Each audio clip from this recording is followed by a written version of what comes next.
What is up, Saltcasters? It's your boy SMELLSWORTH, and this is the Corelli episode.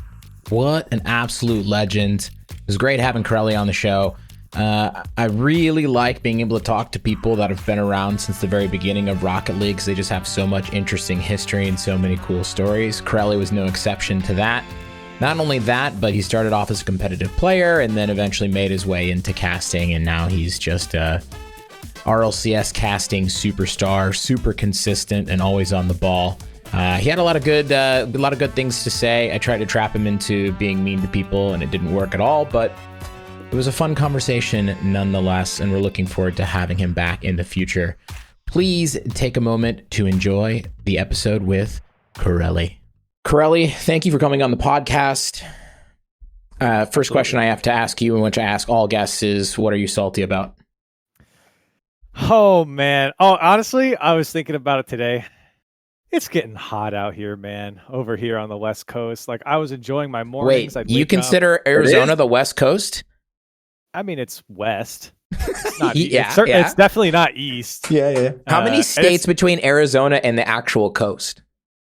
Just one. Just one? Just California. Okay, yeah. 6 hours drive. Wait, I think I knew that. I would have said, "What? Did you not know that, Matt? Your own country?" No. What? I think I was like about to learn something. I thought it was one away, but it must be more if Matt's asking this question. But, hey, it's you got the cluster of the 4 states there that are sort of like linked together, and I'm like, it could easily be the top right one instead of the top left. States. Yeah, it's I know about them. It's not the West Coast. There's no coast in Arizona. I just say West Coast because I mean the west side of the United States, and it is getting hot. So I am salty about that because that means that my room is going to get up to, I mean, it's sitting at, my AC is sitting at like 74 Fahrenheit, which I don't know what that is in Celsius. What? Now it's almost 80. Chat. So it's getting hot. I'm upset. Chat, he's right. And you know what? Air conditioning, 23. God bless America. You know? That's what I think when I hear that. I don't know if we ever talked about this in the pod before, Matt. We probably did, because it sounds like something I would have said before. But do you know how much the US military spends on air conditioning in the Middle East every year? Yes, $20 billion. I think it was something like that. Yeah, I feel like that's exactly what you say to me every time you say it. So I feel like, but I can't remember if we said it on the podcast before. I was fairly confident that I'd said it like to me for sure, for a lot. Yeah. I mean, every time we talk, Matt's like, "I love my air conditioner." Sorry, what did you say? You know, I do. It's not on yet, but my new stream room in this place is like it's a tiny cube. So I know that thing, even though it's not the most powerful one in the world, is going to be able to turn this into a meat locker. I think actually behind me, I'm going to have big ass steaks, like cook the buff, just like hanging from hooks from the ceiling behind me as I stream. It's going to be great. It started getting hot here as well. In Paris, it's not outrageously hot yet, but like I can just tell like it's not that hot outside, or it's hotter outside because the room heats up like very quickly now. So I feel you. Yeah. I'm getting salty. I can't relate. It's not hot in Scotland. It's never hot over there, is it? We get like 1 or 2 hot weeks in the middle of the summer, but this is definitely not one of them. It's pretty cold. What's hot over there? Like 30 Celsius or something? Well, 30 Celsius is like very hot for here. Yeah. But we did. Yeah, I think we had our all-time hottest summer, or they say that hottest summer since records began, and I'm like, who started the record? Imagine it could be the guy who started recording temperatures, and you get to just have the records. But it was like 33 degrees Celsius or something. I'll Google that so I can find out what that is in F. It's probably like 92, 93, something like that. 91, 92. So we had that, but funnily enough, it was when my girlfriend's family were visiting. She was graduating. They come from Eastern Europe, where they actually do get good weather every year, and they were, hearing complaints from my girlfriend every single year about how cold Scotland is. They come to Scotland for one weekend, and it's boiling, and they're like, "I don't know what you're complaining about. This is really quite warm, actually." Absolute liar. Our daughter has turned into a liar. And 33 here, 33C, 91, 92 F. It feels a lot hotter because our buildings are not built for that kind of temperature. They're not built to cool. They're built to keep the heat in. So it's really not ideal when it gets like 30 or above 30. It's disgusting. The last thing on the weather here is just like it literally went from 20 Celsius, because now I've Googled it. It went from 20 Celsius to, and it's going to be like in probably less than 30 days, like 45 Celsius every single day. Every morning. Yeah. which why? is like 113. All that heat. What are they? We're in the middle of a desert. Yeah, why it's outrageously hot in the summer there. I don't know. Were there not colder places to build houses than 45 degrees Celsius? This is like that sounds like the hottest temperature I've ever heard of. I would just melt. It gets hotter than that. I mean, during the summer months, it can get like 47, 48, like almost 120, little under 120 Fahrenheit. It's crazy. That's too much. What are you doing over there? Why did you build a city in this place? No wonder the air conditioning is so expensive. I am literally sweating when I'm playing video games. Like I am constantly sweating the entire time. Really, are you the best caster at ranked? I mean, none of us are sweating as much as you are. No, you're not.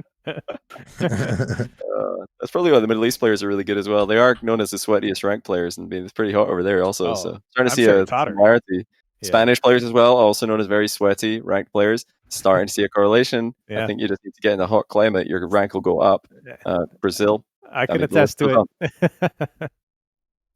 Man, that's funny. Yeah, that's crazy. I guess the one saving grace that Arizona and that region, has is it's at least dry. It's not incredibly humid, because here when it's in the summer, it's sweltering. It's so humid. It's just ugh. But don't get me wrong, 120 degrees Fahrenheit is just hot. Yeah. It's just hot. It's not fun. Yeah, it's not fun. It's the seatbelt burns you. Yeah. Yes, that's right. Oh my God, I haven't owned a car in so long, since I lived in like San Francisco in like 2013. I got a story. Oh, sorry. I got a story about a car. Yeah. Okay. Sure. That's what this podcast is about. Let's go. It is what it's about. It's an embarrassing story. This is excellent insight into my life, my daily life. My girlfriend and I every 2 weeks go to her boss's house for dinner. Her boss bought this brand new house. It's a beautiful house. She loves to host people there with her husband and her kids. So it's super fun. And they always make good food. So every 2 weeks we show up. So anyways, my girlfriend comes home from work and we hop into the car, and I was like, hey, I got to go get gas. My light is on, whatever. The gas station's like a block away. It's no big deal. So we get in the car, and she was giving me a hard time about getting gas and whatever. I pull out. We're halfway to the gas station. Boom. Out of gas. First time ever I've been out of gas in my entire life, because if I get my light, I just go get gas. And it usually you have like 25, 50 miles or whatever till you can actually till you're out of gas. Well, I guess my sensor's broken or something. So I was legit out of gas. But the scary part is as soon as you go out of gas, apparently on my car, the drivetrain or the power steering or whatever completely freezes. So I am pushing my entire body to turn the car to the right. So we end up blocking this entrance into an office building, because I couldn't turn the car to go perpendicular into the turn. So we're just sitting there parallel with it, blocking this car. And I had to run to the gas station while my girlfriend sat in the car. She's getting lit up by all these salty, because it's right at rush hour and people are leaving their jobs and everything. So all these people are trying to squeeze through our car gap that was left onto the main road, and my girlfriend's getting lit up by all these boomers, and they're just yelling at her, and she's like, I don't know what to do, the car can't. And so anyways, that was embarrassing. So I've chosen not to drive for a week, because I've been scarred and I don't want to have to do. Wait, when was this? How recent were you talking? Literally last weekend. Last Saturday. Oh no. That is so scary though, when the power steering goes out. That's insane. Yeah. It's an insane feeling. You're like, wait, what? It's this hard to turn the wheel? Because you don't even think that you're really being assisted until you're not. And then you're like, oh my God. The car was doing everything. Yeah, it's tough. And when it freezes, I mean, it just feels like you're hitting a metal wall. You just can't go. And I was freaking out. I think in hindsight, I should have been sharper. I think if I threw the car in neutral, because the car was still in drive, because obviously we have automatic cars. So if I threw it in neutral, I think it would have released. But because it stayed in drive, it was locking up. And I don't know if that was for my protection or what. I don't know. But anyways, it almost got me killed. So yeah. Wow, that's terrifying. Is it a big car as well? Because with the heavier the car, the harder it is. I had power steering go out in a van once. It was 2 tons. So this was terrifying. I don't know how heavy it was, but it's an SUV, so it's not a small car. It was not. It'll be heavy, yeah. If it's an American car, I know it's probably huge. It's probably a school bus. Yeah, size of a European school bus, probably. It's just like a hatchback in America. Yeah, no. So that's my story about my car and driving. I don't drive much, but of course, when I do, chaos ensues. So, damn, I've not driven. I've not owned a car in like I don't even know how long. It'll be 7, 8 years or something. I thought it's been a long time. Like you as well, Matt. You said since you're in San Francisco. Yeah, well, I've driven. I've definitely driven since then, but like I haven't owned a car since 2013. And it is awesome. And I have zero desire to own a car. You know, like how people always have like the things they want to get when they get like oh, if I get rich, I want to buy these things. Like car is not even in the top 100 for me. I could give two shits. Like people are like, oh, I'm gonna buy a Lambo, and I'm like, sounds dumb. Nah, not a Lambo. I mean, I sometimes get like, well, basically it's whenever I rent a car and I go on a like a weekend away or something or a week away, then I just think, oh yeah, I kind of missed driving. This is fun. It's a fun thing to do. But there's that's just because I'm renting and it's it's got the kind of novelty factor. When you own a car, it brings a lot of inconveniences as well. If it's not actually doing something necessary for you, I don't think it. Well, for me at least, I don't think I would really enjoy that because it would just be a hassle. They're a hassle. You have to have it here in Arizona. It's driver's definitely. It's so spread out. Like, I mean, it's like 15 minutes to the grocery store in a car. So, and it's 45 degrees Celsius. Yeah, and it's 45 degrees Celsius.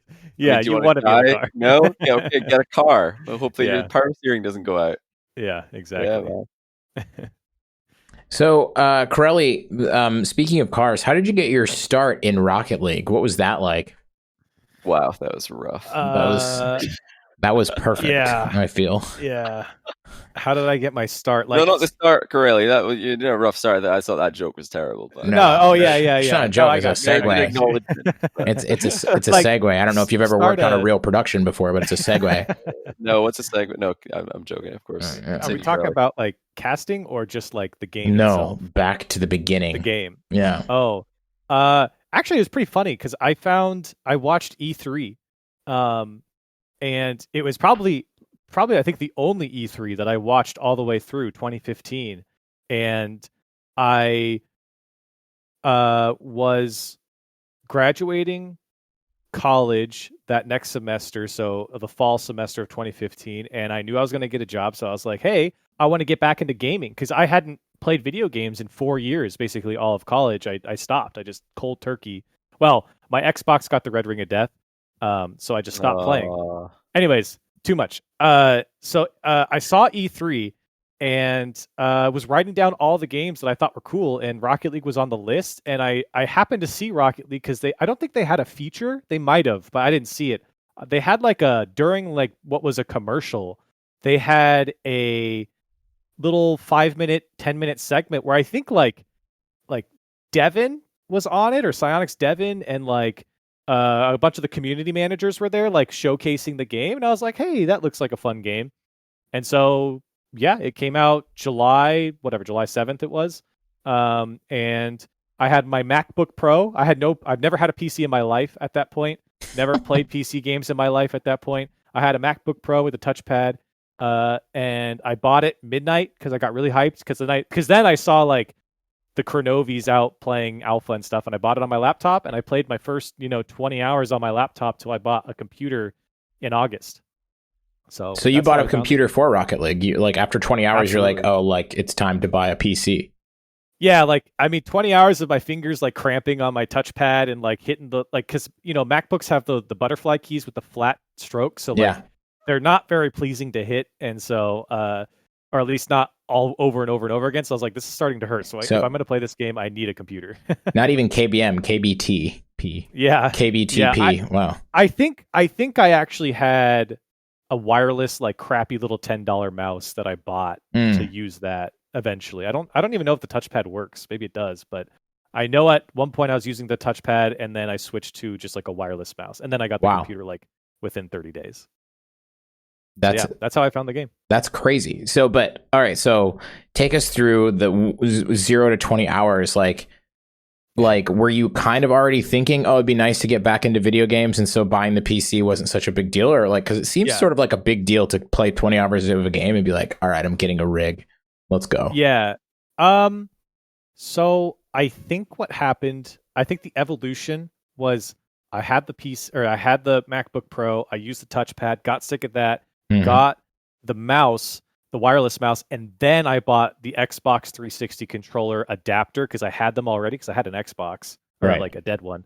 So then I had my wireless controller to the MacBook Pro, and that's when I was like, oh, this is a lot of fun. Like, I need to, Wow. if I really want to fully enjoy this, I need to get a real PC.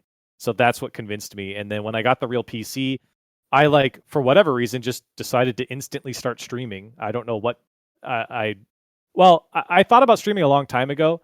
Like in 2013, I was streaming Hearthstone on my MacBook Pro, the same one, and I suck at that game. And then I was like, hey, maybe I can stream this game. So when I got my computer, I instantly went and I was like, hey, I have a real computer now, which was a piece of crap. Let me go stream. And I started streaming like almost instantly. So like when September came around, like I was streaming a lot of days, not a lot of days, but I was streaming a good amount, and I was pulling like pretty good viewership for like that time, which was like 30 or 40 people or like 20 people or something like that. I don't know. Nice. So, yeah.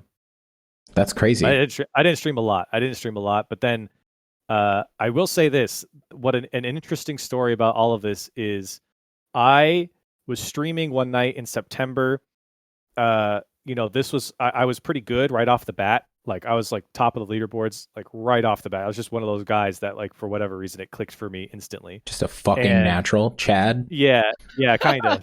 Not anymore, but yeah, right off I'm kind of like Gibbs. If you talk to Gibbs is like, oh yeah, I played that game. I was top 100 right when it came out. Like he always says that about every single game that he's played. That was definitely the case for me with Rocket League. Like it clicked immediately, and like I just got through the curve a little bit faster with like just the basics. So one night, some guy's like, hey, dude, like, I like your stream and like, you're like really good for where everyone was at the time, which meant we could hardly aerial. And he's like, I'll be right back. And I was like, okay, why are you telling me that? And was he in your room or just in chat? He was in my stream, like in my chat. Yeah. Sorry. Hey, man, I'm going to get something to drink. Chat. I'll be back. Yeah.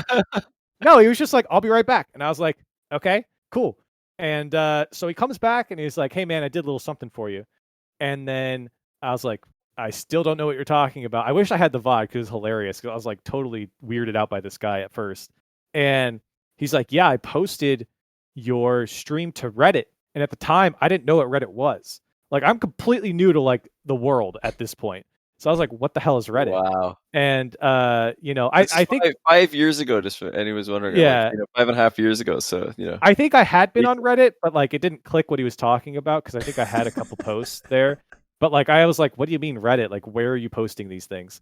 And he posted my stream on Reddit and like thousands of people like followed my stream that night. Like I got a follower, like every single, like, I think I remember timing it. It was like I was getting a follower every 2 minutes for like 2 days straight, which again at the time was a lot. Yeah, and I got like 2,000 followers in 2 days, just because this random dude like posted. That's a big change for any stream, honestly. Especially if the size that you're talking about. 2,000 followers in a couple of days is a lot. That's a lot. Yeah.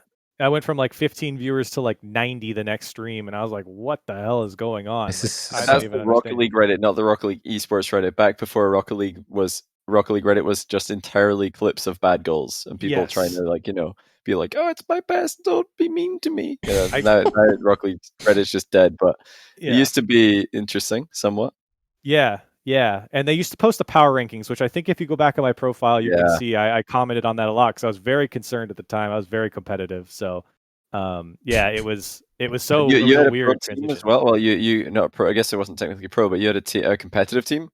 Which was the first one? Okay, was it Corelli's Goodies or was that the second? Corelli's Goodies was my first one that like did well.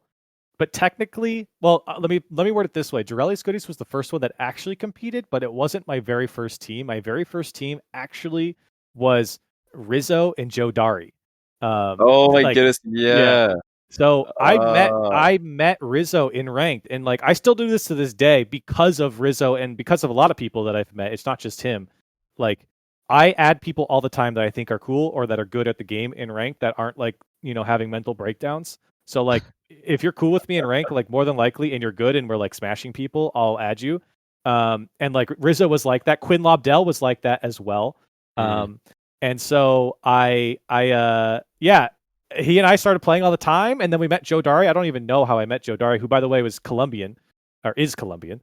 So he was South American, and we were like, hey, let's make a team. And then I think like 4 weeks in a row, like everyone slept through ESL. So I was like, let's make a team and for every tournament. Yeah, like we had a name and everything, and it was so weird. Incredible. So that was technically my first team, though we never competed. But yeah, my first real team was Corelli's Goodies, which was still my best team, and that was me, Magic Goodies, and Joe Dari.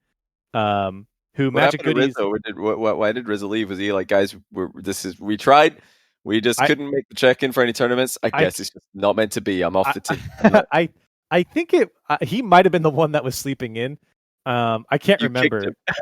No, we didn't kick him. I think he was like, I'm not going to do this. Like, if you talk to Rizzo, this is weird because now he's retiring, but like, he was like really weird about competing. Not weird in the sense of like acting weird. He just wasn't super. It didn't seem like he was super motivated to do it. So I think he was just like, I'm just going to keep playing. I'm going to stream. And that's what he did. He would stream for one viewer for like 10 hours a night, all through the night.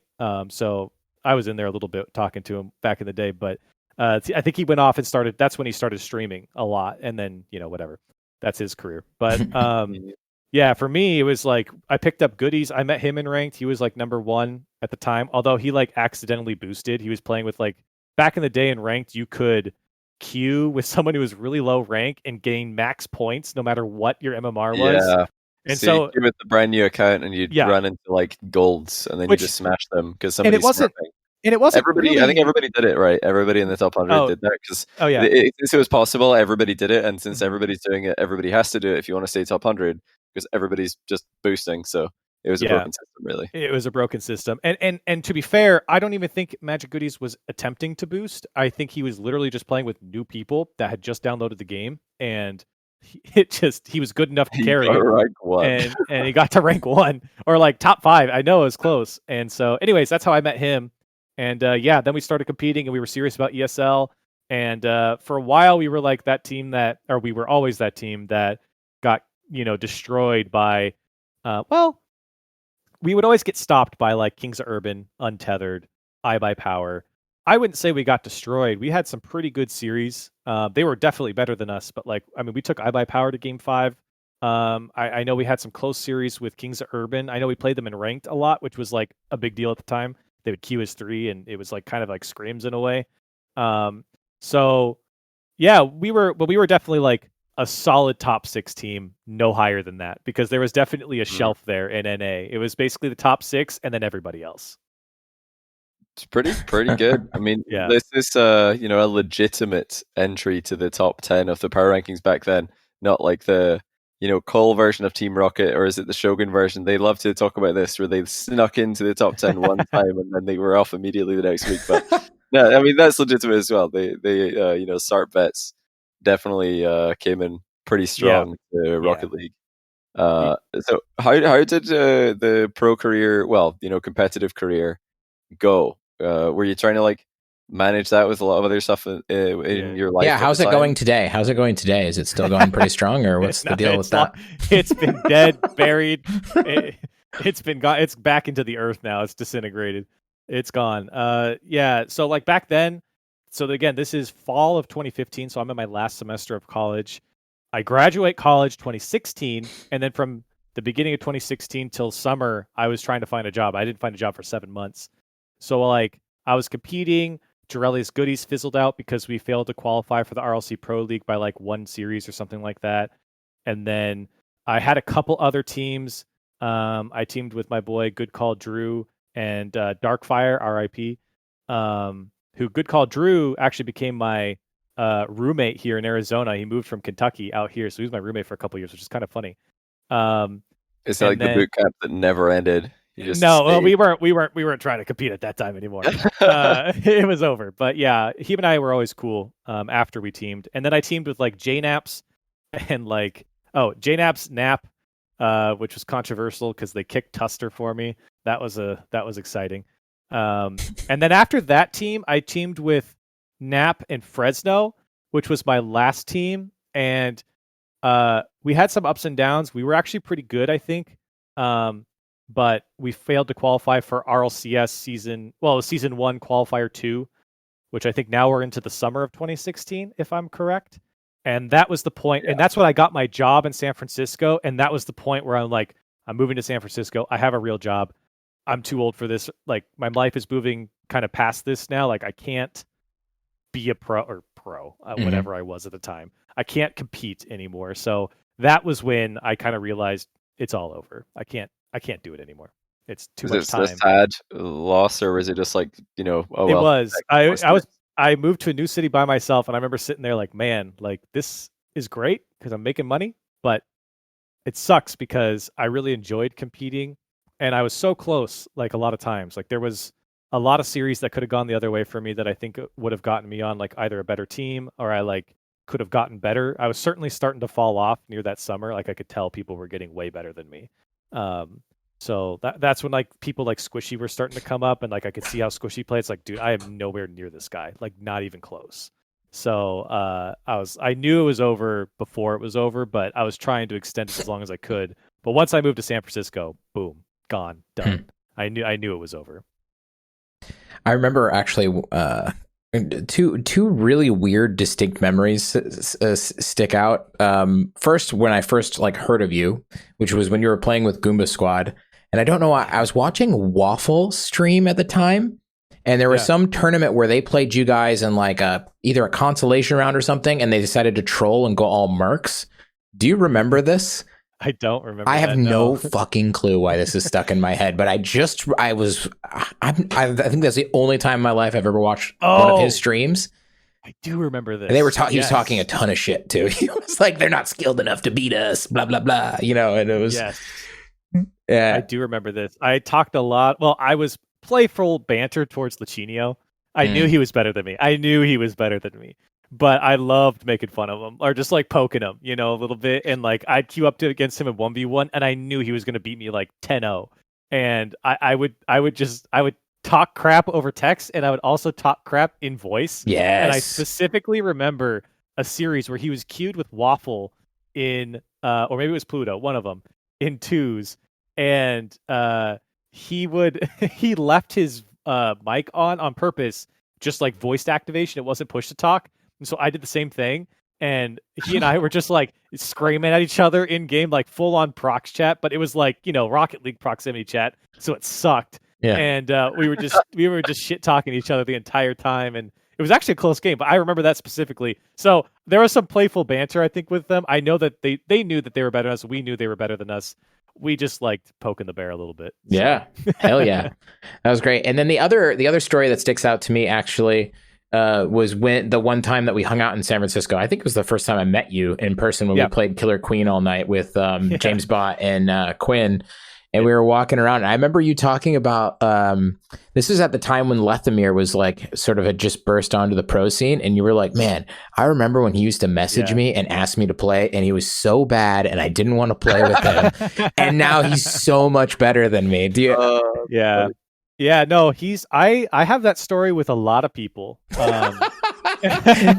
Sad. Well, it was just it wasn't anything disrespectful. I think he was like champ 3, so he wasn't that bad, but like I was definitely better than him at the time. Yeah. I remember running into him, and he had asked me to play, and we did play. We played for a little bit. But yeah, he is one of those guys that I am super envious of, because he knows how to teach himself things. Like he got good and like skyrocketed good so fast. Like he went from 0 to 100, and I was really impressed with it. When I heard him like starting to like you said, when his career started to really get better and he was on like a pro team, and I was like, oh my god, that's Lethamyr, dude. Like I remember this was the guy that like was whiffing aerials and ranked and stuff. Like, how did he get so good in like mechanical? That's almost exactly what you were saying at this moment in time. Yeah. So you certainly weren't talking shit. It was mostly like you being oh my god, he got so good. But it was just hilarious because you're like, I remember he used to message me all the time to like play, and I was like, nah, come on, dude. And you're like, now he's so much better than me. Yeah. Yeah, I also denied Quinn Lobdell's friend request on Steam one time as well. So, and him and I are like boys now. Like I love Quinn, but I did that. It wasn't so much of an ego thing. I was really weird about like adding people I didn't know in the beginning, because I'd never done that before. I only played with my buddies like from high school and stuff like that, and I thought that was just the way it was. But then like I started to learn that like you should make friends online and have those online relationships, and then I started to open up. I was kind of shy, so that was also kind of a reason. All good. It happens. John, I froze. Yeah, Did you I get disappeared. it back? I tried to join back in. I think I'm probably good. Just a video froze on stream. So wait, so you moved to San Francisco. Was there ever at this point in your life a desire to get into commentary? Because for some people, for some players on the way out, there is. For some, there isn't at all. Were you like either of those categories? Absolutely, 100% not. There was no ambition or thought in my head to be a caster. Like when my first casting gig, when I first got into it, the Showdown stuff, I remember telling the guy who ran Showdown, no. He's like, we need casters. You and Subin just like crushed our 2v2 tournament. Like we need experts. And I was like, no, I'm not a caster. I don't even know how to cast. Absolutely not. Like I want to be a player, right? I was still trying to say that, but I knew it was over at that point, but I was like, nah, I'm a player. And like, I was still top 100 on the leaderboard, stuff like that. So, so I said no the very first time, and I was like, "Wow, who wants to be a caster, right?" And also, this was the time when RLCS was, doing its thing. I think season 1 had ended at this point, and season 2 was on the horizon for RLCS. And I was like, "Well, they already just got all the casters for RLCS anyway, so why would they replace any right now? Why would I want to be a caster? It seems like a waste of time." So I remember telling myself that. I remember saying that to Subin as well, and I remember saying that to the guy. But I eventually said like, "Oh, okay, yeah, sure. Like, I'll come in." He's like, "Please, please come in, and we need someone. Just try it." Some, stuff like that. He was really trying to convince me, and I was like, "All right, fine. I'll come in because it's fun, and this, keeps me a part of the community. Maybe we can create something cool, right?" And so, that's what sucked me in at first, and that's how I ended up casting at the beginning. with Quinn Lobdell in Showdown. Yeah, I actually want to share just a funny story about that because. When they asked me to cast, I said no. We went back and forth for I think a week. I said yes. They're like, "Great, show up on I think it was Wednesday, and we'll get you a co-caster." I was like, "Great, sounds good." Didn't think any of it. And I was like, a day before, I was like, "Hey, who do you have as a co-caster?" Because like, I'm realizing now that I need to know who they are, like kind of understand what they know. And they're like, "Oh, it's the guy who casted with, I think it's Achieves at TwitchCon." And I was like, "So is it Achieves or not Achieves?" And they're like, "No, it's the guy who casted with Achieves at TwitchCon." And I was like, "So you don't have a name? Like, how do you not know who he is?" And I show up, and in walks Quinn Lobdell, man, sunglasses on, smiling, beaming. And I was like, "Holy shit, it's Quinn Lobdell. Like, what the hell?" Had you guys met in person at that point? We only shook hands at season 1 RLCS. Oh, wow. Okay. And I literally was like, "Yo, what's up, Quinn?" He's like, "Yo, Corelli." And we shook hands, and then that was it. That was it. So we did the same thing. I was like, "Yo, what's up, Quinn?" He's like, "Yo, what's up, man? Like, this is crazy." And all this stuff. It was so weird. Oh my God. Classic Quinn. Dark. I feel like that could have been imagine if you never casted just because you're like, "Nah, they don't even know the name of my co-caster. These guys are amateurs. I'm out of here." Then you just leave. They could have just told you it's Quinn. Well, yeah, I guess they didn't know. I don't know. And this wasn't, now I know what to expect, or I expect something from production, but at the time I was like, "Oh, I guess this is how it goes." Because again, this is at a bar, right? So I didn't really think this was top-notch professional, which by the way, Showdown, they do a great job. They've done really awesome white label stuff. So they are fully capable of doing large-scale productions. But it was a bar. It's one guy behind the mixer with a camera and a light, and that's the full production. It's a one-man production with 2 casters. So it's this isn't that serious, which it wasn't. It was a bar, tournament. But yeah, watching Quinn come in, and I was like, "Oh, this is going to be dope," because Quinn played at RLCS season 1, which was 3 months ago. Yeah. This is going to be really cool. And I remember what was funny was 5 minutes before we're going to go live for the first broadcast, I was like, "Okay, so you're going to do play-by-play, right?" And he's like, "No, I'm analysis." And I was like, "No, I'm analysis." And he's like, "No." And he's like, "No, you're play-by-play." And I'm like, "You're right, I'm play-by-play." So I did play-by-play, and it was really fun. I will say, the Showdown experience was probably the best experience I could get because of Showdown, but also because of Quinn. If anyone knows Quinn, everyone calls him Coach Quinn for a reason, is that he always has an opinion about something. And he was, I would say, very instrumental in me getting better as a caster. In between breaks, we go out for a smoke break, and he'd be like, all right, dude, this is what you need to do better so that you can set me up. And like, I was like, yeah, this guy knows what he's talking about. And he did. Honestly, he did. He helped a lot. So like, I give a lot of credit to my casting in the beginning to Quinn because he was the only one that would give me any feedback. So, I mean, I'll take it. You guys were good, actually. I liked it because it was it was a fun pairing. Everything was the same back then. All the casters were doing very structured, extreme, like very role-based. One guy would do the play-by-play, one guy would do the color, and they were, newer to the game than you guys, who actually knew and understood the game to a very high level. So your play-by-play was very advanced, and you weren't saying useless information. You were actually, pointing out the very important aspects of every play. I really liked the casting, and even though it's the first time thank you, man. anything. I was first Quinn casted? Is it for both of you? I mean, it was my first time casting for real. I did one thing on RLC like in the beginning of 2016, but that was like one game. But that was my first like real casting. And Quinn I think he did TwitchCon the weekend before. Yeah, of course he was, or something. He was the Chief's friend at TwitchCon. Yeah. That guy. Yeah. And so, but yeah, it was our first like consistent casting thing. And yeah, I thought it was really good. Honestly, I was pretty proud of it when I heard it back. I was like, oh shit, like we're really not that bad. Like I knew we weren't great, but like we really weren't that bad. And I was like, we're pretty good, I think, compared to the field of other community tournaments. I remember discussing that with Showdown.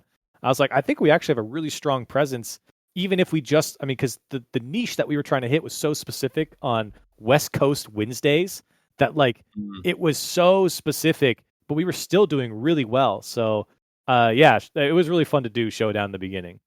Is it what bar was it in? Was it in the Showdown? No, Showdown is the company, and they would basically rent out the Folsom Street Foundry. Oh right, I've been there. Compound. I've been there. Yeah.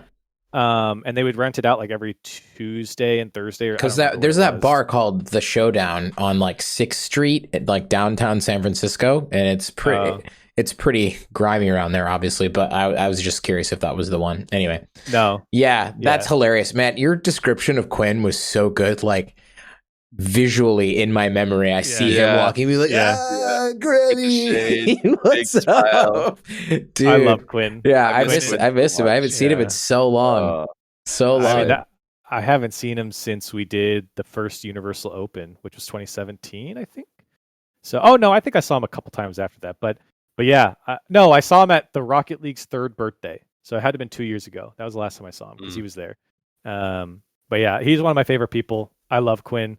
I was so sad when he wasn't on RLCS anymore because I was really trying to get to that RLCS spot because I wanted to cast with him. Yeah. And so I was really sad when he wasn't. And he's a really cool guy. He's one of the most likable guys in the scene that has ever been in the scene. Absolutely. Will remain one of the most likable guys in the scene. Top to bottom, everybody just loved him. He was just he's such a positive, fun guy to be around. Yeah, there's not enough of that. No. That is for sure. He did leave a legacy for sure. Mm-hmm. So shout out to Quinn. Quinn, if you're watching this, I know you're not, but if you are, we love you, buddy. We love you. How did you move from it was Showdown with Quinn, and then did he and you both cast the first Rival Series season together? So here's how this went. Okay, this is an interesting story actually. So we did Showdown from end of 2016 all the way up into the first 3 months of 2017. If you remember, we had these like once a month Showdown like specials where we had like 5K tournaments online for all the top teams. We'd invite all the top teams, and we did that January, February, and March. And then that was kind of it for Showdown. It kind of just stopped. But then one day, after doing that, I got a text from Quinn saying, "Hey, this guy's going to reach out to you for a casting thing." I was like, "What are you talking about? We're not casters anymore. We're done." And I get this like message from this guy who has an email that's like at NBC or something like that. And I was like, NBC, what the hell? And then he's like, "Hey, do you have some time for a meeting?" Quinn like recommended you or whatever, and you're gonna meet with like our president of our esports thing. And I was like, okay. And so I'm on the phone with this like guy and Mike Prindiville, which if you don't know is the CEO of Dignitas now. And he worked at NBC. He was the guy that ran the Universal Open for NBC. And they just like talked to me about casting and like my experience. And like it was an interview basically. And they were like, great, well, we want you for the Universal Open. So you're going to, do that. And so basically, then I went to the Universal Open that summer. And then after we did Universal Open, which Universal Open was the wildest experience. I have so many crazy stories with Quinn in that one. But then that's when I got the call for Rival Series after that. So like once you did NBC, it was pretty easy, I think, for Psyonix to be like, yeah, if they could do NBC, then they could probably be on Rival Series. Yeah, you're telling me. But Quinn went straight to RLCS, though. He never did Rival Series. Yeah. Oh, that's right. He was the first pro, right? Yeah. The first pro to make the jump. Yeah. Was he the first person who just went? Was he the first new caster, like non-season, not who didn't do season 1? What season did he start casting RLCS? Did he go before Shogun? Oh wait, no, Shogun did season 2. You're right. Yeah, Shogun did 2. So then it must be Quinn at 3. Quinn. I don't remember if Quinn was casting 3. I think he was. And then it was Quinn, and then it was Achieves, and then Jorby, and then Turtle, and then me. And then, yeah, that's how that's gone. Mm-hmm. And then now it's, what? And then me, probably, actually. Yeah, probably you and then you guys. Long no changes spree. Then there was, Cole, Stumpy, Subi. That's interesting. So what was the process for Rival Series casting, like seeing, because I was always quite interested in this dynamic actually, because I remember when you guys were doing Rival Series or around about that time, I think that myself and the EU guys, the European casters, other than Shogun obviously, who was an RLCS caster, he was the Europe guy, there was myself, Cole, Stumpy, Gregan actually, and a guy called Onset. We did Gfinity Elite Series, and we were very much a team because we all knew like this is, we're not getting anything else. There's no step after this. This is it. Mm-hmm. We're just gonna do as well as we can on this show. So we're just gonna help each other improve, and we all got very good because we got lots of critique from each other. And I always wondered, I don't actually know, like what's it like being a Rival Series caster in the same time frame where there's a very obvious next step with probably limited stepping stones to get there, because you can't imagine that they're just going to uproot the entire Rival Series talent pool and be like, okay, now you're all RLCS casters at the same time. So did you think like, okay, who's going to get that first? Is anyone going to get that? How do I make sure that's what's going on there? We were the same way. We were Achieves, Jorby, Stacks, and Subi, the guys who basically started really doing Rival Series after that. That first season was kind of weird. But the in studio is really where it was kind of serious at that point. I mean, we were sweating our asses off to be good. Like we were gunning hard for that RLCS spot. And like I remember especially, I mean, there's a reason why me, Jorby, and Achieves are like really close. It's because of CRL as well. We've done a lot of shows together. We've casted so much together. And I remember in hotels where we were watching replays together and like giving each other like, what do you think of this team? Like, what do you think of this player? Like, what are we going to say about this guy? We had notebooks on notebooks of stuff. Like, and Achieves was a big proponent of that. He was a big notebook guy.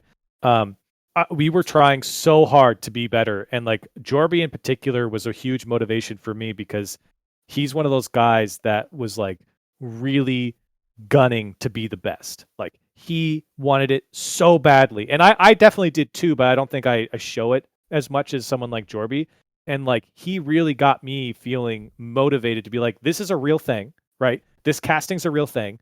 And we are so close, because maybe if you guys are doing Gfinity, like it might feel a little bit farther away because obviously a little bit farther away. We talked about it's completely another planet, like not even in the same game. It was so far away. There was no feasible like step from Gfinity Elite Series to RLCS casting. We weren't even thinking about it.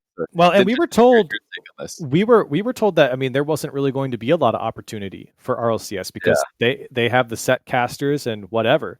That's changed, obviously. I think that outlook's changed. But we were told that this is Rival Series. This is what you're going to be doing. And the show was kind of rough to do, and we were like, man, we need to make this the best we can absolutely do it. Like, this has to be the best thing from our like standpoint to be something that Psyonix looks at and be like, yeah, we want Jorby on RLCS, right? Or like, yeah, we want Corelli on RLCS. And so we tried so hard. In the green room, we were talking about it. We were going left and right about casting. Once Gilly came onto the scene as well, that was really helpful. I know we're skipping really far in advance here, but like Rival Series was a sweat fest, but it was probably the most, I would say the most fun I had on and off camera, because everyone was talking about how to be better and what we need to do to get to that next step. So it was probably very similar to you guys. It was definitely so good to hear. Yeah. I mean, I wasn't sure if you would say this guy. I've never asked or never like knew anything about this, because I knew, okay, these guys have a much more obvious like next step and a much very clear goal, and it's probably limited. I also thought at the time, I was like, there's no way that they just like take everybody. They've already got established casters, and it didn't seem like any of them were going to be leaving anytime soon. Yeah. So yeah, it seems like you were all just like in as a team trying to get better, which I think is really important, because I hear a lot of up and coming casters even today who try and like one up each other on the cast, or try and like be the smarter caster, be the better caster. It doesn't work. It just makes both of the casters seem completely out of place and not very good at what they're doing. So I think that probably is why you guys all succeeded, because you're all like helping each other improve. It was truly a team effort, and there is a reason why someone like Jorby is so beloved now. And there's a reason why Jorby was able to cast a grand final, which was a big deal, because I think he's the only Rival Series caster to have done that. Like, there was a lot of motivation in that room. Jorby, I think, was the head of it for sure. Like, outwardly at least. And that crew was hungry. And I heard from Psyonix, it got back to the RLCS casters. And like, I think it gave them the kick in the butt to start performing better, because they knew that we were trying so hard. And it wasn't, and it wasn't like, it wasn't a personal thing. It was just like, this is all we've got. We're going to try as hard as we possibly can to get better. So the growth from Rival Series into RLCS was massive, I think, for myself and for a lot of the guys who ended up on RLCS. Yeah, I can imagine that first set of RLCS casters as well felt like they had like a bit of a shield as well. Like, oh, I've always been doing it, and I think that's why, like, when some of the first ones left, it was very difficult for them, because they never thought that day would come. They thought that, hey, I'm part of this thing from day one, and whatever. I personally always thought it was good to see that they were starting to integrate new people into it, because it just seemed to push the quality level higher. And the diversity of it too, the diversity of styles, I think, is what's made casting so much better recently. Well, I will say, I forgot to mention this too. What Johnny was saying about other casters that are up and coming. Having someone who is good or better than you is a massive help for you in your broadcast. Like, that is a good thing that you want, because you could look a lot better than what you are if you have a strong co-commentator as well. And that trust that you have in your co-commentator is what you have to be the best. Like, you have to have that trust. You have to have that mindset. And like, I think I know nothing about casters outside of RLCS right now. I know some names, but I don't know too much about them. I would hope that for them, they would, look to find someone that they gel with, because for me, it was someone like Jorby. It was someone like Achieves. And it really paid off to find a strong analysis guy like Achieves, a hype guy like Jorby. I was switching between play-by-play and analysis, and there's a reason why I got better at it, and it's because I casted with two of the best guys that I possibly could in my group, in my peers. Right, Jorby and Achieves were probably the strongest in my opinion. So for me, that was huge to be able to combine and gel with those guys. For sure, it's like my theory as well. Just I told Shogun, listen, we got to cast as much as we can together, because I wanted to get carried to as many through as many casts and as many events as possible. It worked out pretty well. You should have heard how many mean things Johnny said to me at the beginning when we started casting together. It made me It made me. It was kind of like a dip though. Like it like really hurt my ego, so I went worse, and then I got a little bit better. And then it was like, and then it was kind of like a flat line. But yeah, no, it was great. It was great working with somebody that was going to give me like a bunch of feedback and was also already really good. Made it a lot easier. And actually, when I gave Johnny feedback as well too, that was like really important. Because there was a couple times where I gave him feedback and he's like, "Oh shit, oh okay, yeah," and then he did this thing and it made it a lot easier. Try that. So I do something different, and then you say, "Excellent, this is so much easier for me." So immediate results. You know, it's got to. There's never like it's not like there's a hierarchy. It's not a one-way flow of information. At least for me, at least when I'm casting with somebody new, I try and bring them in as much as possible. Try and get as much out of them as possible. Give them as many opportunities to succeed as possible. Because the more that you make your co-caster sound good, the more you're both going to sound good. Yeah. It's not a competition. It's not you're trying to one up each other. You're not trying to constantly steal the microphone and be the guy talking when the good goal happens. No. Here, I'm always thinking these days, if it's like a really, really hype moment and I know the good goal's coming, I'm like, right, let me say something quick so Shogun can talk. Then he's doing the same thing. He's trying to say something quick so he gets it back to me. We're just like playing hot potato with the microphone. Obviously, the theoretical microphone since it's currently COVID, but it's really fun to just try and bring the most out of your co-caster. I haven't actually seen, I noticed these days, if we skip forward to now, Corelli, I don't think I've seen like any comments about like commentary from the RLCS team in particular this whole year. It's been 3 months. I don't think I've seen a single comment. Nothing. Yeah. Which is pretty good. I think that's a good thing. And, often casting's a bit of a thankless job, but I think you are probably the guy who just, there are never any comments about you. No one is annoyed by your casting. Nobody hates your casting. You're probably the most liked caster. Well, the caster with the least people who hate him. I've got loads of people who hate my casting. Right. Every event, somebody will be like, "Oh, I hate this guy. I hate this guy." I'm a bit more polarizing, but you don't. Nobody hates you. Like, what is going on with that? I don't know. I don't know how I got in this position. I mean, even back in Rival Series, people like all the guys on Rival Series would always, make fun of me or not make fun of me, but just point out that like nobody ever says anything about me. That's always been my career. I don't know why. It's not a bad thing. I'm not complaining. I never get good feedback. I never get bad feedback from like the community. So really just no comments about Corelli every time. It's crazy. Yeah. I think it's a great thing, by the way. I bring this up. I do too. Yeah. I think it's phenomenal, but I'll take it. I mean, I would rather that than the mean comments. I've gotten some like bad stuff. I think it's more of just like salty like fanboys of an org. Like Cloud9 fans were like really rough on me for a while. But like because you said they're not the best team in the world or something. Yeah, come on, these comments are not even like I'm talking like criticism, but yeah. Like, what does Corelli mean? And are the best team in America as they're getting destroyed in a final by Rogue? It's like, what do you think, bro? Come on, right? What do you exactly? Why do you think you would say this? Like, obviously. Yeah, it's nice being me. I'm not gonna lie, it really is. Because there are people who get, and I'm sure Johnny, you're this way, but there are other people who like Jorby in the beginning. He got a ton of hate right off the bat, and like he had to work through that. And like I think a lot of casters get that type of hate, and they might not show it, and you don't even know. Like there are a lot of casters that had to power through and kind of throw on that camera face because they wanted to keep casting. They weren't going to let, I don't know, a Reddit warrior like bring them down or whatever, Twitter or the tweets or wherever it came from. It came from Reddit. I don't know. Almost certainly. And it's tough.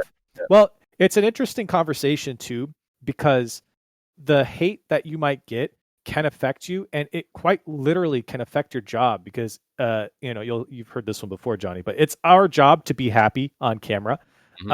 And those comments can get to people. They don't get to me because I'm dead inside, but for a lot of people, they they feel that, they internalize that, and that affects their casting. It has affected people's casting because they internalize that hardcore, and I feel bad for them because it's tough to work through. There's nothing you can say, because you want everyone to like you, but at the end of the day, you have to realize that's impossiso. Yep. So don't feel bad, Richard Lewis. This that whole speech Corelli made was for you. Oh God. Just so you know, that was for you, buddy. That was for you. That was tough, but It's interesting though. Like I think for me on the reading negative comments side, I got a bit of a head start with this because from the very beginning of my casting on my YouTube and Twitch channels, I had a very different style that some people just didn't like because it wasn't what they're used to. So I used to have to always read this. People say like, yeah, Johnny's like he's good for like desk or whatever, but he's not hype enough to be a caster. And I was like, is he watched like my first ever YouTube video or second ever right. YouTube video, like 5 years ago, that he just didn't watch anything else that I did for the next 2 years? Like, come on, man. Because I know there's definitely some people who are doing that. And I just like grew to ignore, well, not so much ignore, but just be able to filter. I think filtering is a better word that I use or I like to use these days, because I don't ignore. I just filter out all the bits that are not useful. So if I read a comment and I, see somebody just saying that they hate me, I'm like, okay, next. And then they say, yeah, he's got a big nose. I'm like, heard that one before. And then and he says, oh yeah, his mic wouldn't stop peaking on broadcast as well. That was really annoying. I'll be like, oh, hold on a second. I better look into that. That's important. I'll just take that and I'll go and see if he's right about, something that I can actually fix or improve on it. Sometimes it's about, casting. Sometimes it's about, something different related to casting.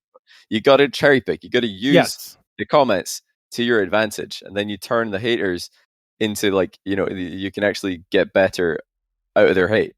Yes, absolutely. And again, I keep bringing him up, but Jorby did this really well. Is at first I think he was, and I'm sorry, Jorby, if you're watching this, I'm like telling your life story today. but he's a great example. He's one of my favorite guys. That's why I keep bringing him up. But he's a great example of this, where he took those comments to heart, but he really turned it around. And there are a lot of comments, whether it's coming from Twitter or Reddit or wherever, that do have some substance to them, right? Mm-hmm. There are fair criticisms of the caster, and it is on you as talent to evaluate and know when you are getting good criticism, even if it's from a random guy. A random guy can still have a good take on Reddit about your casting, and it's important to recognize when someone has the correct take, even if it's a bad one about your casting. It's usually hidden in a couple of bad takes. Like people, whenever they, especially with castings, it's kind of a thankless job a lot of the time. People will hide their good takes and their good criticism in a whole pile of stuff that is absolutely unnecessary and doesn't help anybody. So you got to look closely. I think you can't ignore, because I don't know, ignoring for I think for something like a professional player, it's different. I think some pros, I think, just straight up don't even look at Reddit. Nothing you can gain from this. But for casting, you have to be a bit more. You're kind of like the bridge between the viewers and the game. So you have to be aware of what people actually think about the bridge that you're providing for them. You need to look at the feedback. So you just got to be careful with it. But I think these days, from what I've heard, a lot of the casters are doing better with this. Not getting as bothered, and not. I mean, like I said, there's been almost, I think, nothing in the commentary this whole year. So it sounds like G2 just dropped Richard Lewis for the upcoming stream. So if you were in Richard Lewis's chat has broken it. It's a Saltcast exclusive. Wow. It's been posted in the chat. I don't know if you're real. They're not like memeing on us or something. Niche said it, so I don't think it's Niche said it. Yeah. I don't think he's lying. So oh, wow, yeah. What would your advice be for him to like power through? How would you suggest? I'm not answering. I'm not touching any of that. Oh, okay. Okay. I don't want. I can't. I'm not. Wow. Why does everybody like Corelli? Because he doesn't speak up on important issues? Is that why? Yeah, it's funny. Like I've always told Johnny, I'm like, God, Corelli's just so fucking consistent. Like you don't have these crazy highs or lows. It's just like exactly what to expect from you. If that's how I had to describe it. And I want to call I want to call you like just like vanilla ice cream. Like you're just gonna fucking hit it every time. It sounds kind of like an insult, but I really don't mean it that way. But it's just like that's how I think of your casting. It's just like, oh, Corelli's just gonna be on at exactly the same pace and level every single time he goes live.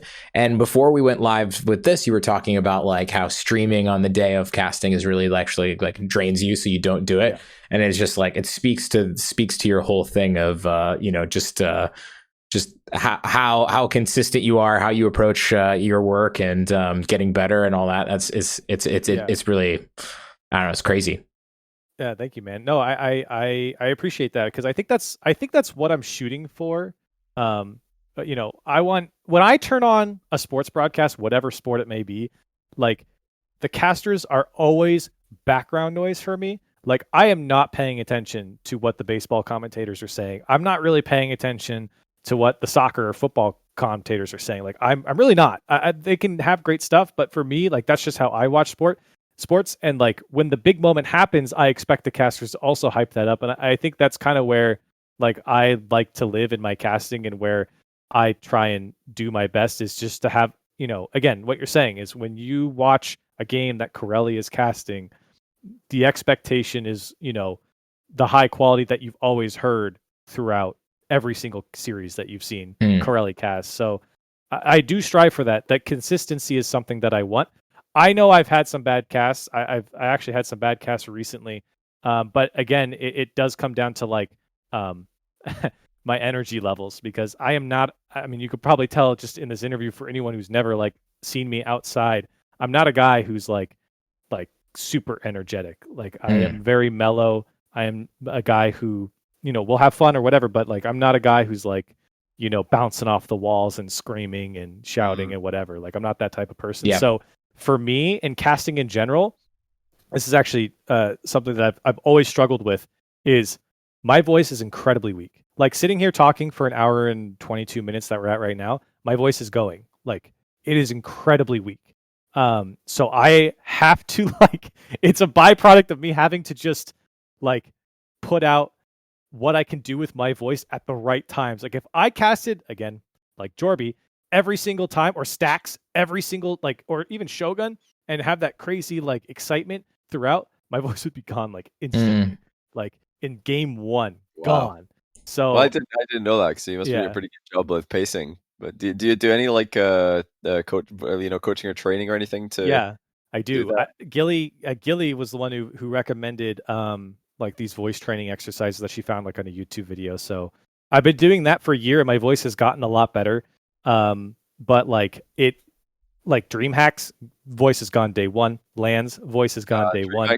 Something else, yeah. I mean, DreamHacks is almost, for me at least, it was always an inevitability that I will lose my voice, so I just have to make sure that it happens during the grand final. And so far, I've got a pretty good record of making sure that I lose it in the grand final, because I think it kind of adds something to the casters. But you can't, if you've already lost your voice, and then you calm down, lose all the adrenaline, and then you're trying to start a new series, it's a disaster. It's just like, oh, somebody give me some water, I'm coughing all over the place. So you gotta not lose your voice before the grand final. It's a big mistake. Done that one before. And I think that's why, when you hear me cast, it is a consistent sound, because I have to stay at that point. If I go any higher, I'm gonna lose my voice. So I go to the highest point I can stay at for as long as I can stay at.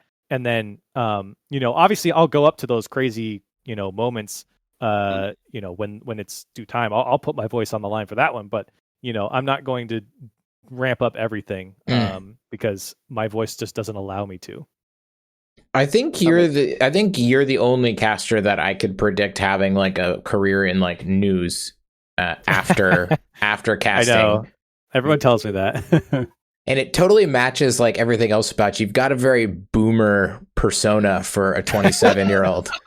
You know what I mean? Like, you're like, well, prior to Rocket League, I'd sworn off video games for 4 years, and instead I was carving wood and, doing these things. And for a guy born in 94 or whatever, I'm just like, okay, this is a lot of real boomer takes, of boomer vibes. I like it. It's good. It's probably the work environment that I had before Rocket League. It was a bunch of 50, 60-year-old. Their kids were older than me. So I don't know.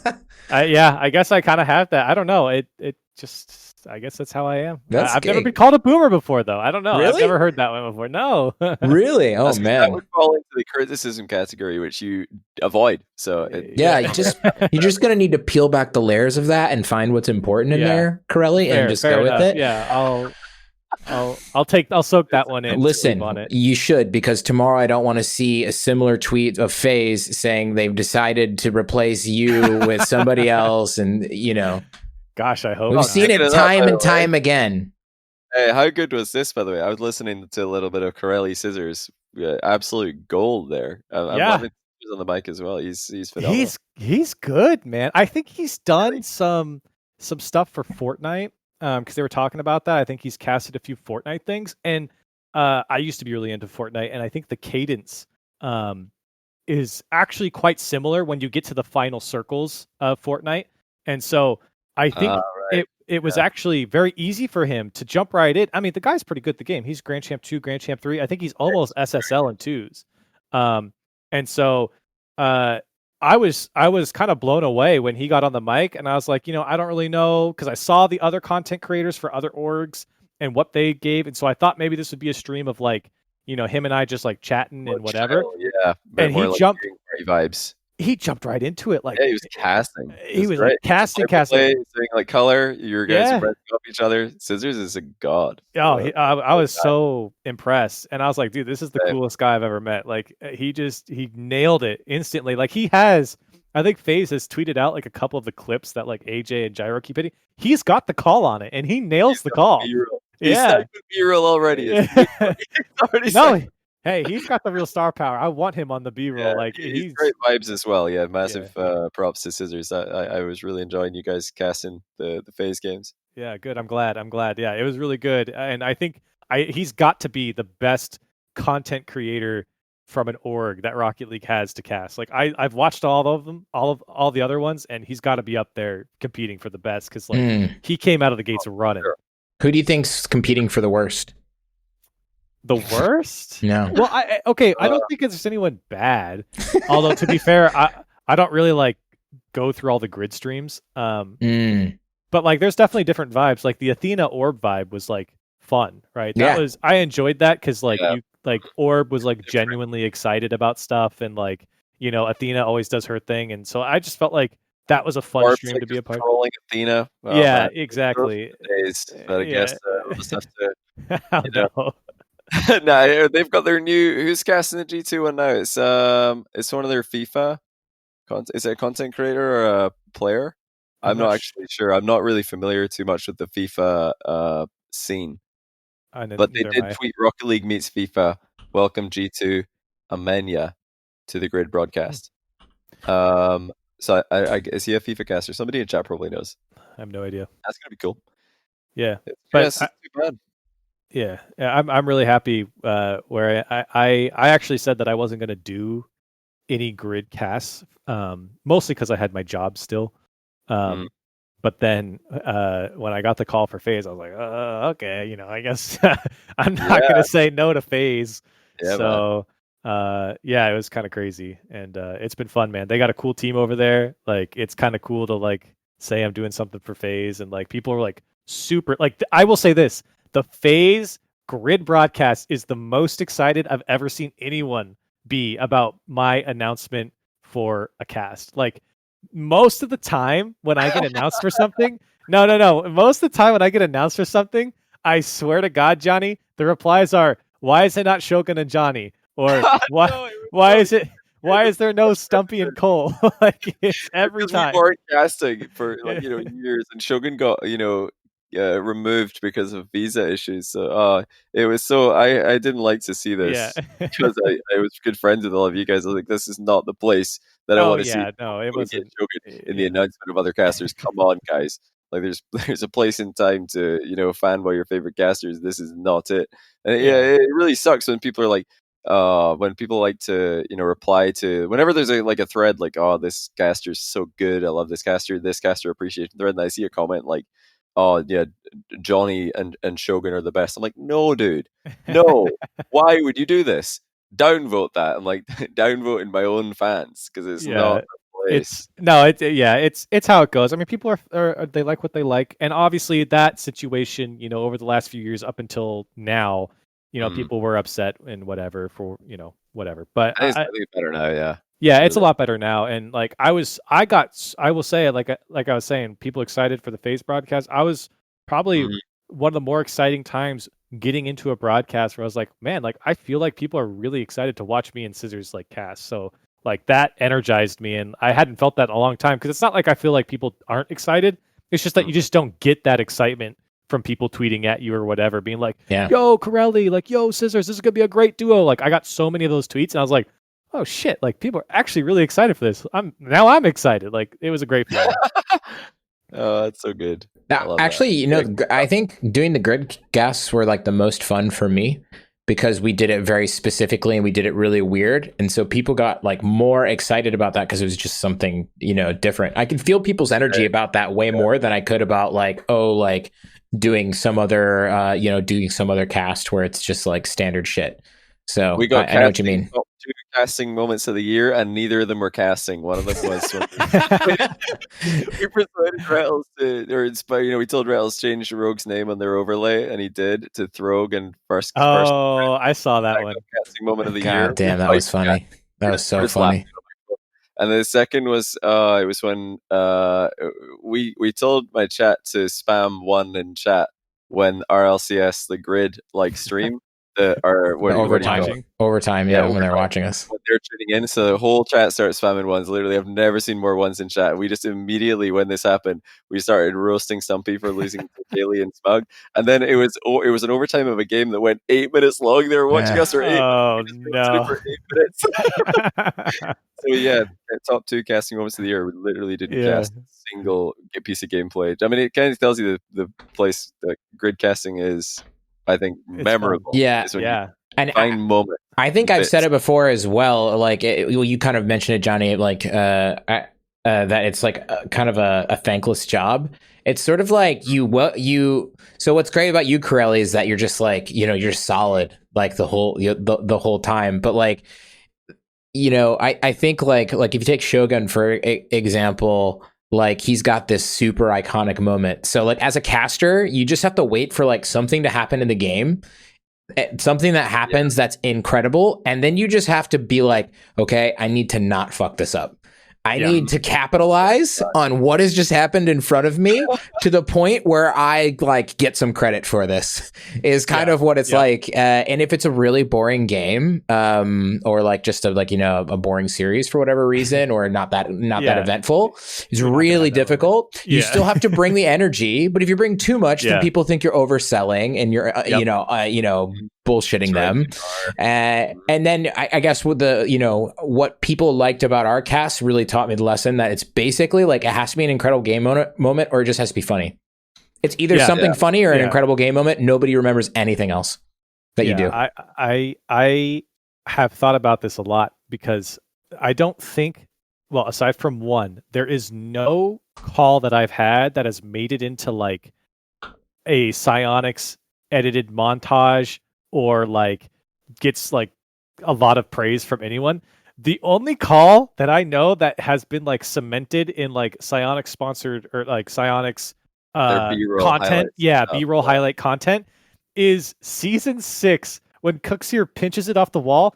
I'm like screaming, he did it! And like that is what has been cemented for me, is that little clip. I've seen that one played multiple times. But it's like I don't really like sit around and be like, oh wow, why don't people like put my calls and stuff? But like I'll notice it. It's like, of course, this is all Jorby, or like this is all Wavepunk, or this is all Shogun, all the play-by-play. And like I've done my fair share of play-by-play, but there's just like nothing of me out there. And that one call is the only one that I found to be put out in like Psyonix B-roll, and I'm like, well, hey, it's at least something. So I'll take it. I bet you've had like moments where you're like, oh, that was a sick call. Like maybe you're the caller. I think you're half and half still, but like a lot. I'm always color, but the way me and Shogun cast is if something cool happens when I'm talking, I just pick it up and play by play for that moment, and then throw it to him. We just role swap a lot. So I've had like a lot of moments where like, oh, that was so sick. Like I didn't like do a boring explanation of something while a crazy moment happened. I noticed the moment is coming.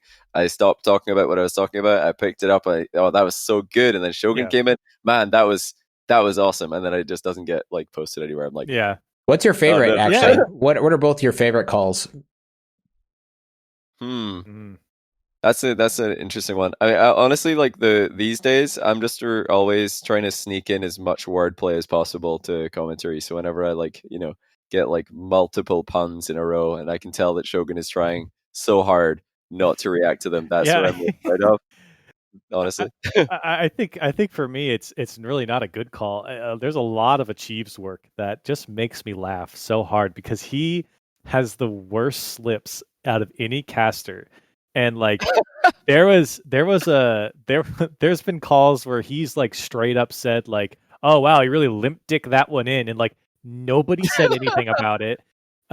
He also said on CRL one time, and I'm sorry, Achieves, I'm calling you out, but he also said on CRL one time that I guess in hockey there's something called a deke. Is that correct? Yeah, triple deke, single deke. Yeah, and so he was trying to say, he tried to say the nice deke, but he said the nice dick about this guy on CRL. And it's just like, those are the moments that I remember the most because I am like sitting there cracking up on camera, or not on camera, but like in game, and like realizing how ridiculous my co-caster is like messing up. And like, I don't know, they just stick with me forever. I don't think I have like a call where I'm like, wow, that was amazing. Like obviously Shogun's call was perfect, right? For season 5. That was the call. I don't think you could have said anything more perfect in that time. I don't know if there's been another call like that. There's been a lot of great wordplay in like comparisons done by a lot of the RLCS casters.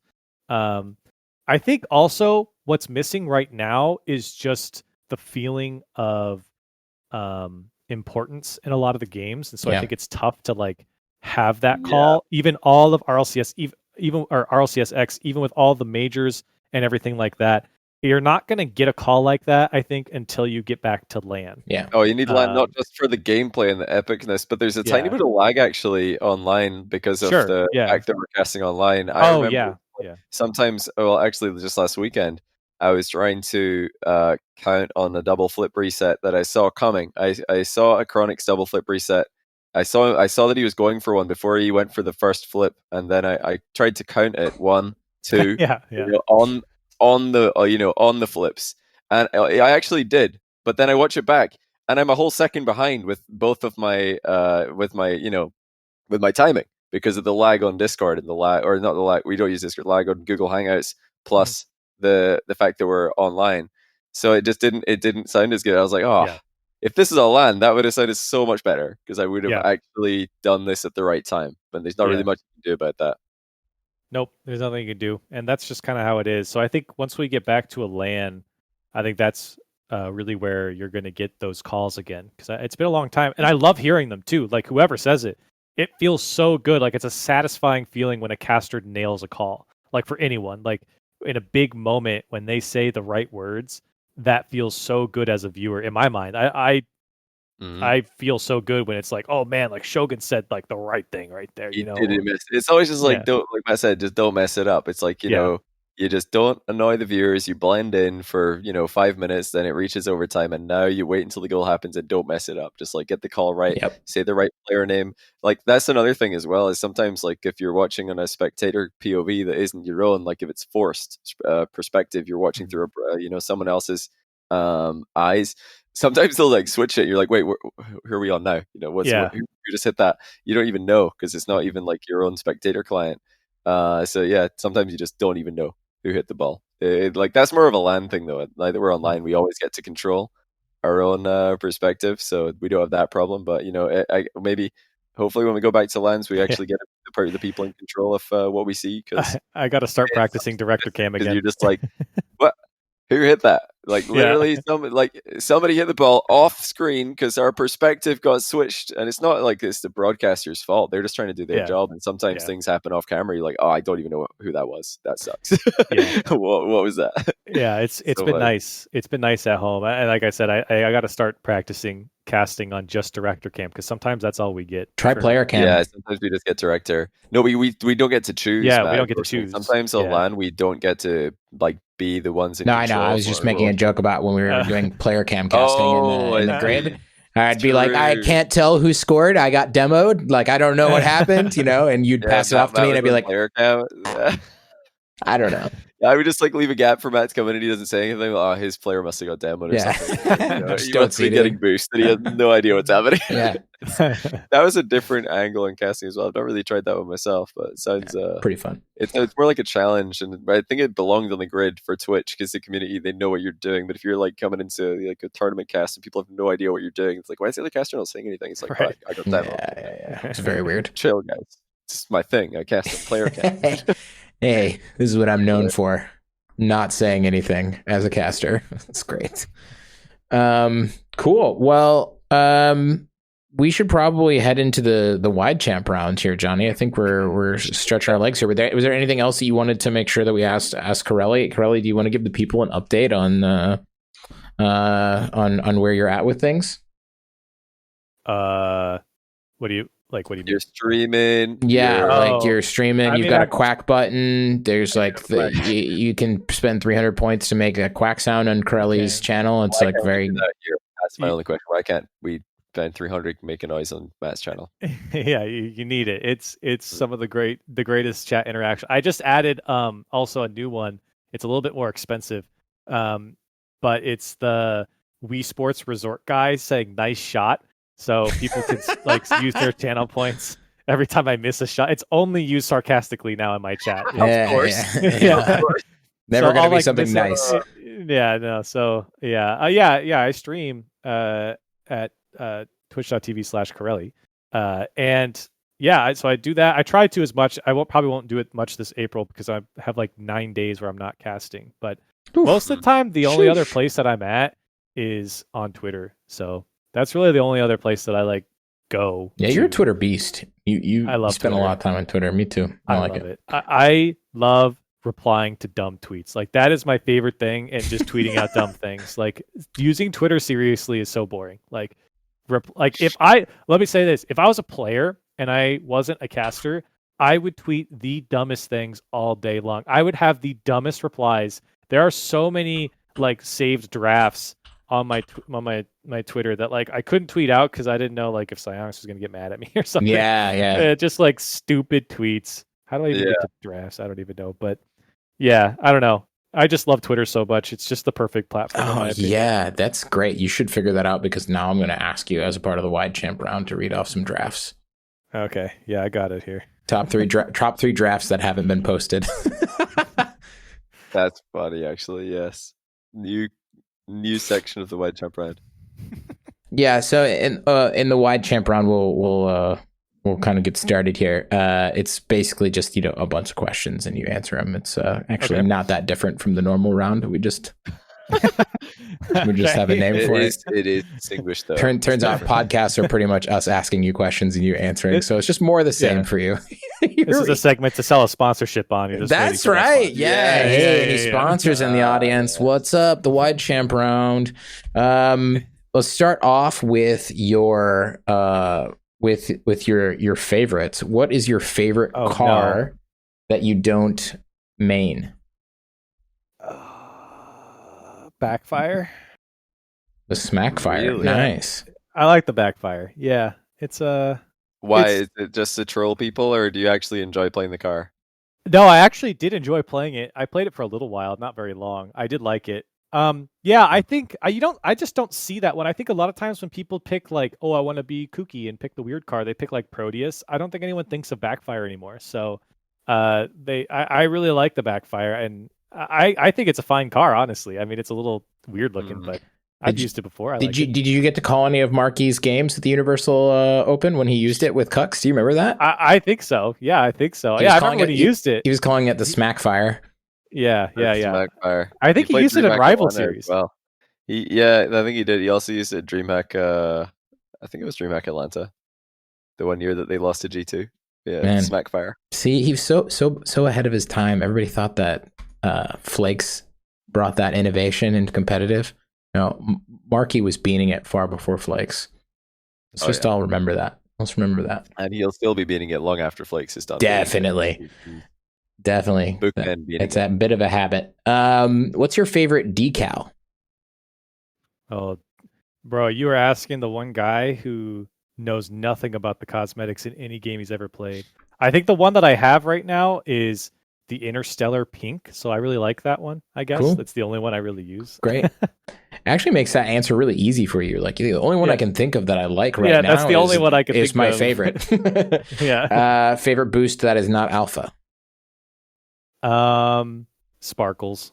Sparkles. I use the crap out of Sparkles. Sparkles got really popular in the beginning. I think if you ask a lot of people who played the game, at least in NA, Sparkles was really popular. So Sparkles, or what's that Pulse one?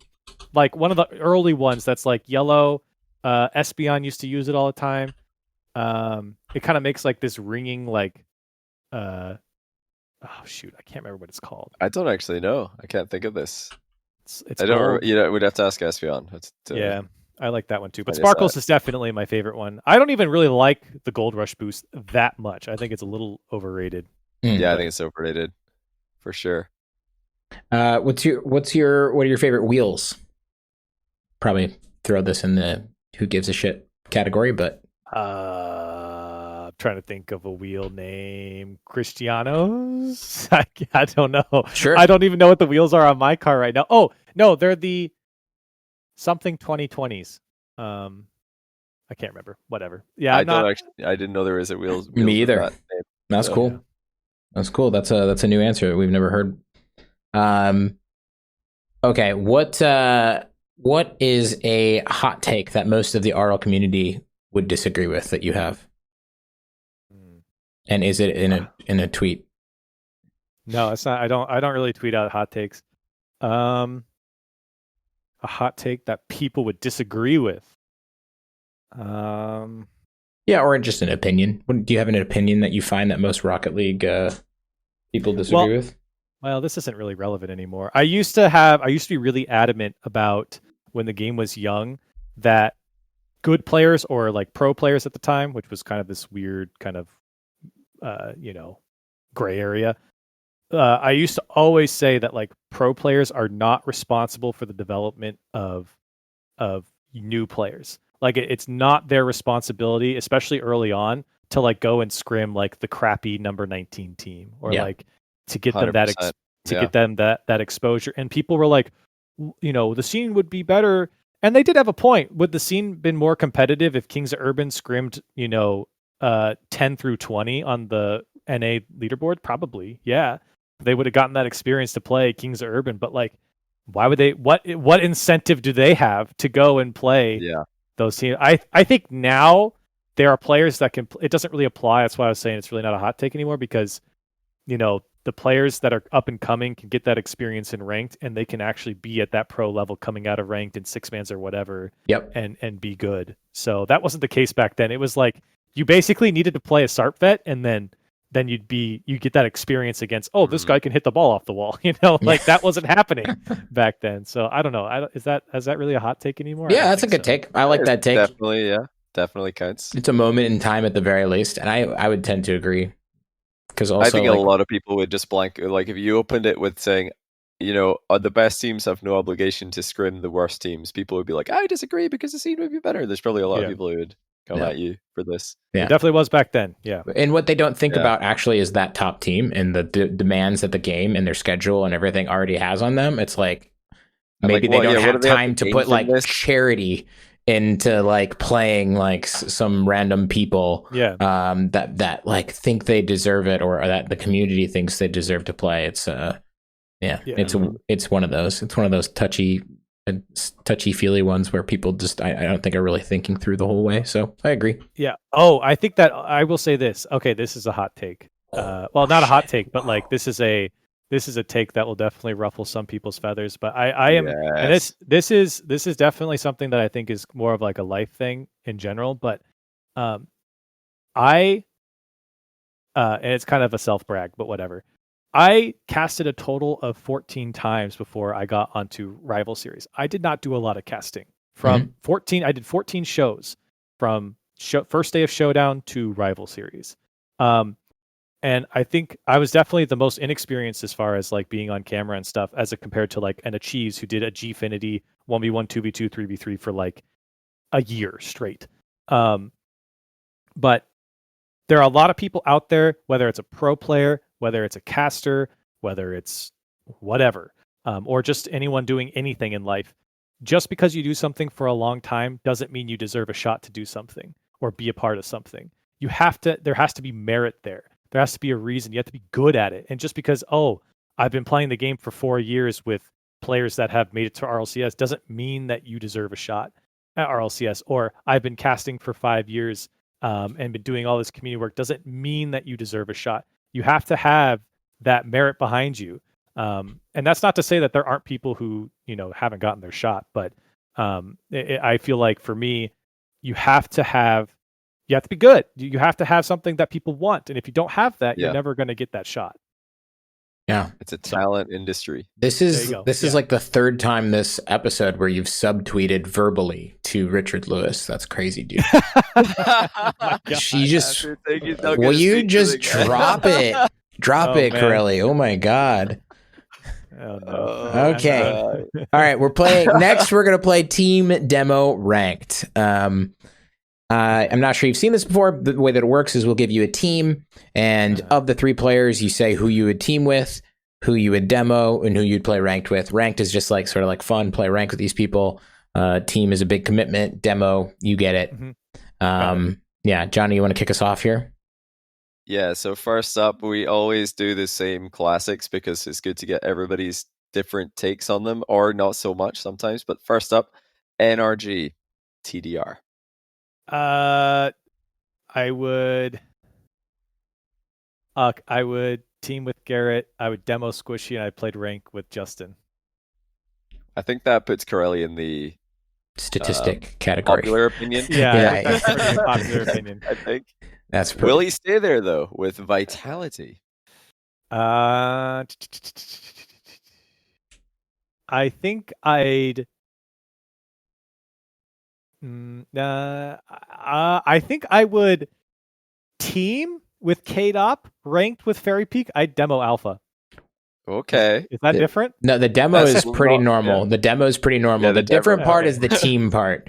Most people are teaming with Fairy Peak. Most people are teaming with Fairy Peak. Fairy Peak's like the Garrett G of EU, and Garrett G is the Fairy Peak of NA. So yeah, I just feel like I picked K-Dop because I just feel like if I'm on K-Dop's team, I'm guaranteed a grand finals at LAN. So I feel like that's just kind of what I'm thinking. Yep. Yeah, I guess if you had to be pro, K-Dop does win. I do want to point out though something that might change your perspective in the future is that Fairy Peak has won 2 Twitch rivals in a row.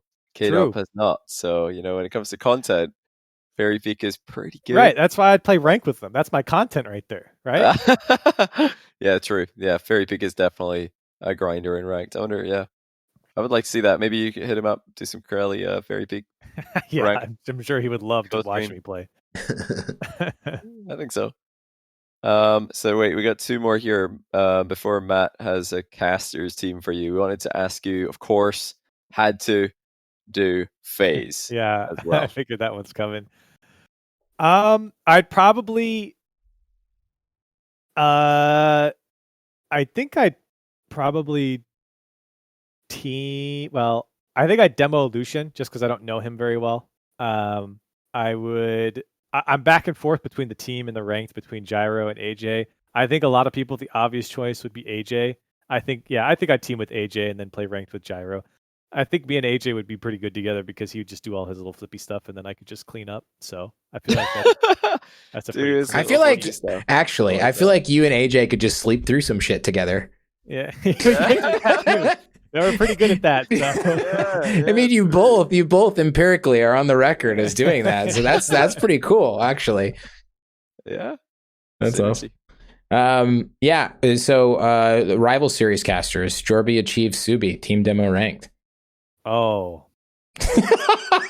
The reaction. Wait, sorry. It was Subi, Jorby who? Achieves. Ooh. I would team with Achieves. I would play ranked with Jorby, and I would have the most sexually fueled demo with Subi. Okay, is that in the tweet drafts? No, I don't know. I'll tweet that one publicly. I don't care. Tweet. That's on a draft. Yeah. That's a tweet. Oh man. Wow. Can you just quickly say more about those choices? Because that I didn't expect to hear those things. That was good. I love Subi. He's amazing for so many reasons. Why would you? Team with again? I forgot. You said Chiefs. You team with? I team with the Chiefs. Why? I play ranked with Jorby. I would team with the Chiefs because I feel like a Chiefs. He's got a shatload of hours in the game, and I think he's hit a plateau. I feel like if he got through that plateau, he would be a really good teammate because he's very analytical. Like that's just Chiefs in general. Like if you have a conversation with him, he always takes a very well thought out side. And I appreciate teammates that can do that. Nice. So that's unlike Jorby, who's that doesn't mean that Jorby can't do that. No, that's not fair. I just mean that I think Chiefs. Jorby's gonna rage quit Rocket League for months again. He's gone. He's done. He's uninstalling the game as we speak. I feel like Jorby is going to be really disappointed he didn't catch a sexual demo. Yeah, Jorby can't win. Yeah, unfortunate. Oh man. Okay, that does it for the Widechamp round. As you can see, is entirely different from the rest of the podcast, where we ask you questions and you answer them. It's that's fair. Crazy new world that we live in once we hit the Widechamp round. Thanks for coming on the podcast, dude. This was really fun. Yeah, thank you so much. I had a ton of fun. I don't get to share all my stories often, so it was fun to talk about myself. Remember when you said that you didn't? We shouldn't have you on the podcast. Remember how dumb? That was? What was that about? What were you thinking when you said we shouldn't have you on the podcast? I didn't know who you guys had on the podcast. I thought you guys... Now you checked, you're like, it's a bunch of shitters. I'm fine. I was like, oh, okay. I'm fitting. So, yeah. I was kind of teasing, but yeah. So yeah, it's good. Here I am. It's good. It's hard to get. It worked. It's good for people to see the behind the scenes from somebody like yourself who's been around for a really long time. You've seen all the phases. Didn't mean that pun to happen. You've seen all the old phases and the current phase. And the current one, yeah. And so, yeah, I don't know. It's super fun. I think it's fun to talk about the old guard a bit, and then you still get to talk about all the new school shit because you're still active. You're still out there doing your thing, man. That's good. That's good stuff. Well, keep it up. Protect your fragile voice. Stay mid range, or you know what I'm trying to say. And yeah, man, it was good having you on. We'll have to do it again sometime.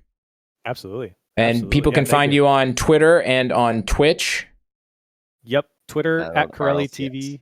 And Twitch is just Corelli. And then, tune in to RLCS or CRL or the FaZe Grid broadcast. I'm on all of it. So I am all over the place. Yeah. Damn, dog. No, yeah. Okay. 9 days off in April. Yeah. Absolutely.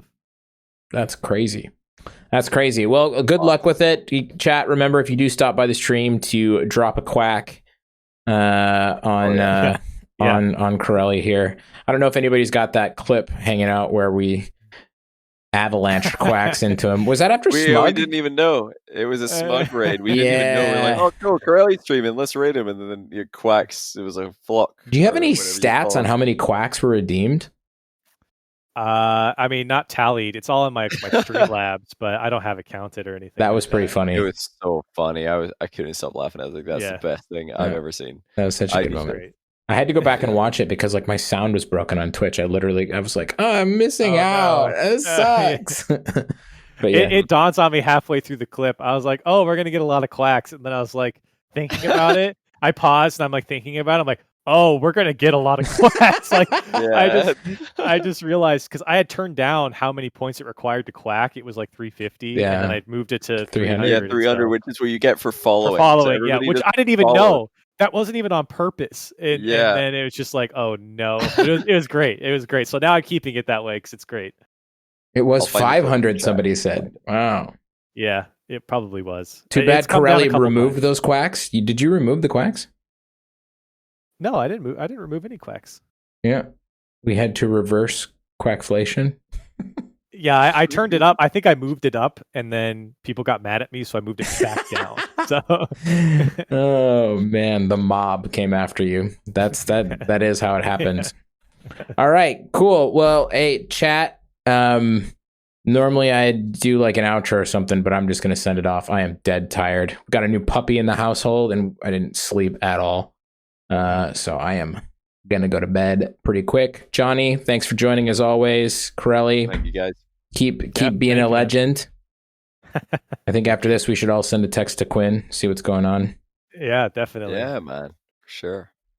All right, chat. Thank you so much for tuning in to yet another Saltcast. Thank you, Boyo Royo, for the fatty raid. Thank you, Pluto, also for the fatty raid. And then everybody that dropped subs during the episode. Appreciate you. And have a great night. Bye-bye. Well, Saltcasters, that's going to do it for this episode with Corelli. Hope you enjoyed it. Like I said at the beginning, I thought it was a really good one. Super fun. Had a lot of very interesting things to say, and he's just got so much history in the game of Rocket League. So I hope you enjoyed some of the stories that came out. If you're looking for some more content to consume, please check out this speedrunning French challenge that I'm doing right now. I'll link to the video here. Yeah, it's going to be interesting. I'm not sure if I'm going to regret it or not, but hey, it's a challenge for a reason. Check out this video. Thanks.